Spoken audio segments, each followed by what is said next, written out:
Hello, my name is Risa Magos Baco and ako ang mama ni Gia. Pinapayagan ko silang gumawa ng videos dito sa YouTube at kami ay naka-supervise sa kanilang content para siguradong ligtas at angkop ito.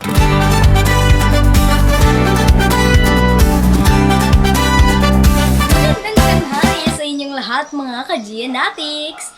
Kami po ay nagbabalik ngayong May 17 matapos naming mawala ng mahigit 2 buwan. Na-miss niyo po ba ako? Dahil ako, na-miss ko kayo ng sobrang-sobra.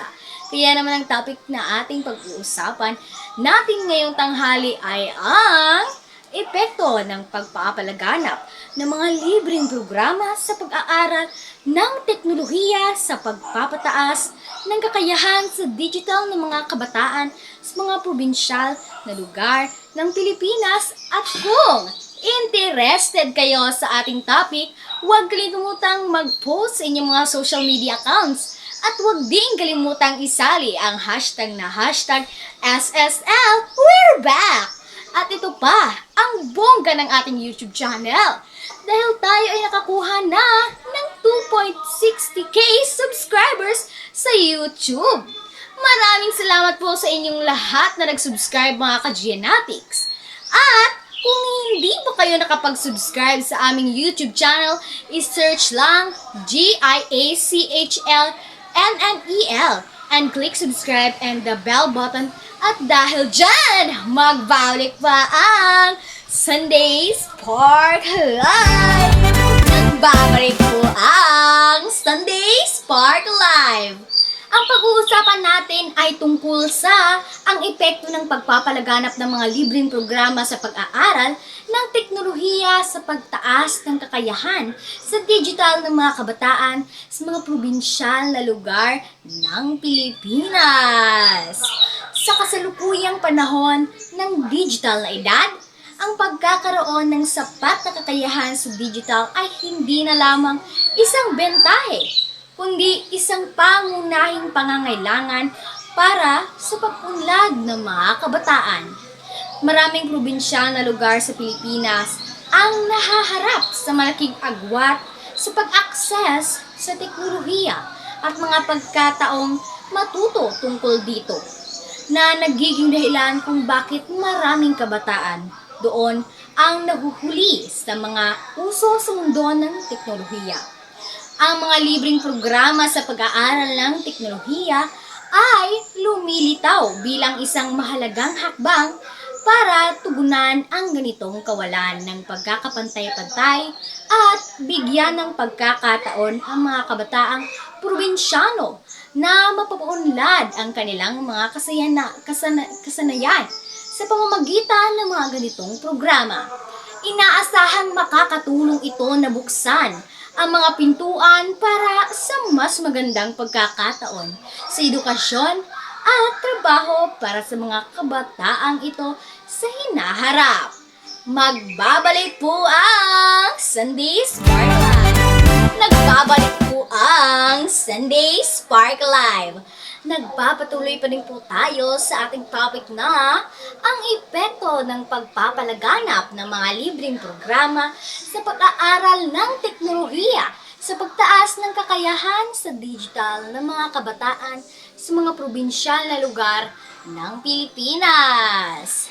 Ang mga ganitong libreng programa ay karaniwang binubuo ng mga paksa tulad ng paggamit ng mga computer, mga pangunahing kasanayan sa internet, paglilikha ng nilalaman, at kahit na mga pangunahing kaalaman sa programming at pagbuo ng mga website. Maraming organisasyon kabilang ang mga non-government organization, pribadong kumpanya, at mga ahensya ng gobyerno tulad ng Department of Information and Communications Technology o DICT at Department of Education DepEd ang aktibong nagpapatakbo at nagpro-promote ng mga ganitong inisyatiba sa iba't ibang probinsyal na lugar. Ang mga ebidensya mula sa mga paunang pag-aaral ay nagpapakita na ang mga kabataang nakapag-aral sa mga ganitong programa ay nagpapakita ng malaking pag-unlad sa kanilang kakayahang gumamit ng teknolohiya para sa pag-aaral, komunikasyon, at paghahanap ng impormasyon. Bukod pa rito, napapansin din na ang mga kabataang ito ay nagiging mas may kumpiyansa sa pagharap sa mga bagong teknolohiya at mas handang mag-eksperimento sa mga bagong paraan para gamitin ang mga ito para sa kanilang sariling kapaki-pakinabangan. Magbabalik po ang Sunday Spark Live. Magbabalik po ang Sunday Spark Live. Nagpapatuloy pa rin po tayo sa ating topic na ang epekto ng pagpapalaganap ng mga libreng programa sa pag-aaral ng teknolohiya sa pagtaas ng kakayahan sa digital ng mga kabataan sa mga probinsyal na lugar ng Pilipinas. Ang positibong epekto ng mga libreng programa sa pag-aaral ng teknolohiya ay hindi lamang nakikita sa mga kasanayan sa digital ng mga kabataan, kundi pati na rin sa kanilang pangkalahatang pag-unlad bilang mga individual. Maraming mga kabataang probinsyano ang nagsasabing dahil sa mga ganitong programa na kaya nilang mas makipag-ugnayan sa mga kapwa nila kabataan mula sa iba't ibang bahagi ng bansa at kahit na ng mundo sa pamamagitan ng mga plataforma sa internet. Nagagawa din nila ang gamitin ang kanilang mga natutunan para tulungan ang kanilang mga pamilya at kapitbahay sa mga bagay na may kinalaman sa teknolohiya, tulad ng paggawa ng mga simpleng dokumento, paghahanap ng impormasyon tungkol sa mga programa ng gobyerno o pagbibenta ng mga produkto ng kanilang komunidad sa online. Ang mga paaralan sa mga probinsyal na lugar ay nagpapahayag din ng kagalakan dahil sa pagtaas ng interes ng mga mag-aaral sa mga asignaturang kaugnay ng teknolohiya, na nagiging dahilan para mas maraming estudyante ang pumipili ng mga kurso na may kinalaman sa ICT kapag sila ay pumapasok sa kolehiyo. Mayroon din namang mga ulat tungkol sa mga kabataang nakakapagpapatapos ng mga ganitong programa na nakahanap ng trabaho bilang mga data encoder, online assistant o simpleng web developer sa mga lokal na negosyo sa kanilang lugar. Magbabalik po ang Sunday Spark Live! Magbabalik po ang Sunday Spark Live!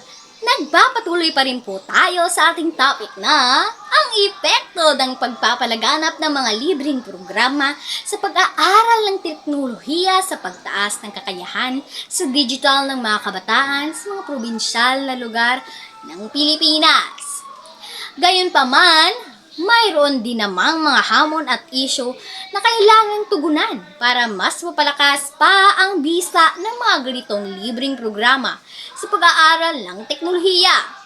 Isa sa mga pangunahing problema ay ang kakulangan ng patuloy na suporta at pagpapanatili ng mga kagamitan sa teknolohiya. Dahil maraming programa ang nagkakaroon ng kahirapan sa pagbili ng mga bagong computer o pag-aayos ng mga sira dahil sa limitadong pondo.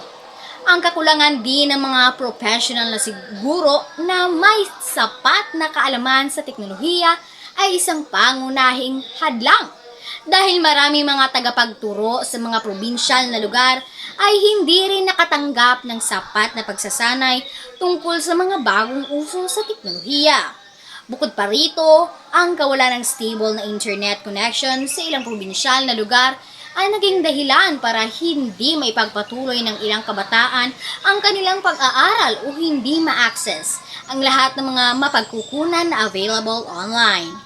Sa kabila ng mga ganitong hamon, ang mga ebidensya mula sa iba't ibang pag-aaral at pagmamasid ay patuloy na nagpapakita na ang mga libreng programa sa pag-aaral ng teknolohiya ay may malaking potensyal na baguhin ang buhay ng mga kabataang probinsyano sa pamamagitan ng pagtaas ng kanilang kakayahan sa digital at pagbibigay sa kanila ng mga kasanayang kailangan para umunlad sa isang mundo na lalong umaasa sa teknolohiya.